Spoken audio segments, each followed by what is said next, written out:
सभी को जय मसीह की। परमेश्वर का धन्यवाद हो आज के दिन के लिए, आज के समय के लिए, क्योंकि हमारा परमेश्वर महान है। वो वचनों द्वारा हमसे बात करता है कि इस संसार में हमें किस तरह का जीवन जीना है। आज सुबह जब मैं परमेश्वर के वचन को मनन कर रही थी, तो मत्ती अध्याय 7 में 24 से उन्होंने दो मनुष्य के बारे में कहा गया है। वो मनुष्य कैसे थे, आज मैं आपको बताऊंगी। तो आइए हम वचन देखें। पहले मनुष्य के बारे में परमेश्वर हमसे क्या कहते हैं। वचन कहता है, इसीलिए जो कोई मेरी ये बातें सुनकर उन्हें मानता है, वह उस बुद्धिमान मनुष्य के समान ठहरेगा जिसने अपना घर चट्टान पर बनाया। और मेघ बरसा और बाढ़ें आई और आंधियां चली और उस घर से टकराई, फिर भी वह नहीं गिरा, क्योंकि उसकी नींव चट्टान पर डाली गई थी। आमीन। परमेश्वर इस वचन में बता रहे, जो पहला मनुष्य था वो परमेश्वर की आवाज को सुनता था, उसके वचन का मनन करता था और आज्ञाओं पर चलता था। तो उसने परमेश्वर की आज्ञा मानकर चट्टान पर घर बनाया। मेघ बरसा, बारिश हुई, परंतु उसका घर नहीं गिरा, क्योंकि उसने अपनी बुद्धि का इस्तेमाल किया जो परमेश्वर की ओर से उसे मिली थी। आमीन। दूसरे मनुष्य के बारे में परमेश्वर हमें ये बता रहे हैं, परंतु जो मेरी बातें सुनता है और उस पर नहीं चलता, वह उस निर्बुद्धि मनुष्य का समान ठहरेगा जिसने अपना घर बालू पर बनाया। और मेघ बरसा और बाढ़ें आई और आंधियां चली और उस घर से टकराई और वह गिरकर सत्यानाश हो गया। आमीन।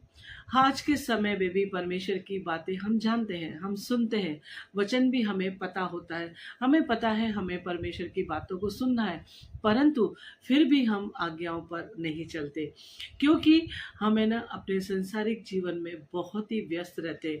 जो संसारिक जिम्मेदारियां हैं उसे निभाने में हम पूर्ण रूप से सरेंडर हो जाते हैं कि कैसे करेंगे, परंतु हम ये ध्यान नहीं देते कि हम क्या कर रहे हैं। तो परमेश्वर का सुनकर वचन भी हम उसकी ओर नहीं देखते, उसकी आज्ञाओं को नहीं मानते, तो निर्बुद्धि के समान हम वो काम करते हैं।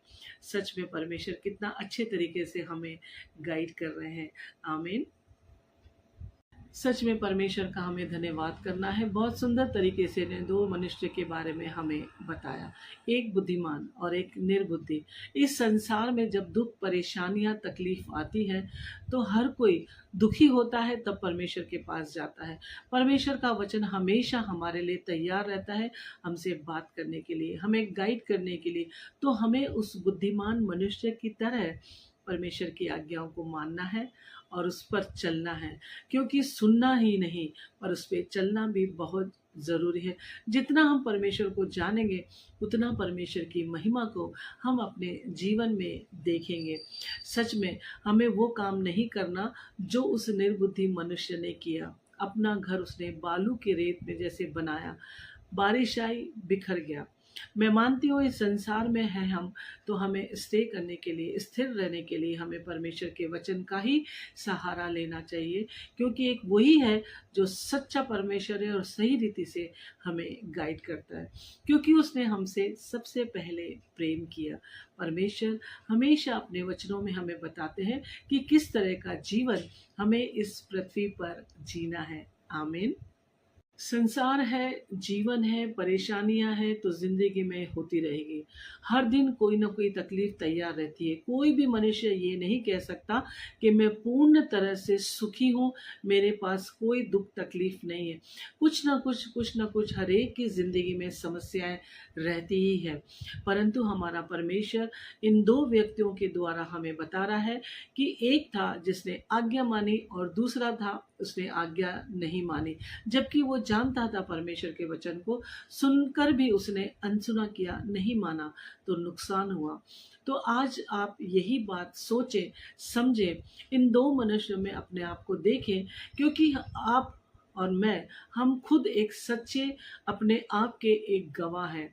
हम खुद जान सकते हैं कि हम क्या करते हैं और हमें परमेश्वर क्या देता है। तो सच्चे परमेश्वर को जानें, उसकी ओर देखें और परमेश्वर के वचन पर विश्वास करें, ताकि हर एक संकट से सिर्फ परमेश्वर ही है जो हमें निकालता है। तो धन्यवाद हो इन वचनों के द्वारा परमेश्वर हम सभी को बहुतायत से आशीष दे। आमीन। प्लीज मेरे चैनल को लाइक करें, सब्सक्राइब करें, एक अच्छा सा कमेंट करें। Thank you.